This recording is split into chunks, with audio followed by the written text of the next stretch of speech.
Heart attack இன்னைக்கு இருக்கிற ஒரு பெரிய நோய்ங்கிறது இதுதான். ஒரு காலத்துல இது வயசானவங்களுக்கு வரக்கூடிய நோயா இருந்தது.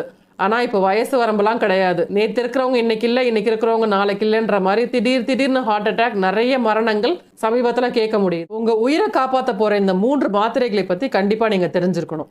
யாருக்காவது மாரடைப்பு ஏற்பட்டா ஆம்புலன்ஸ்க்கு கால் பண்ணிட்டு இந்த மாத்திரைகளை அவங்களுக்கு உடனே கொடுக்கணும். Disprin 325 mg 1 tablet, atorvastatin 80 mg 1 tablet, Clopitab 150 mg 2 tablet.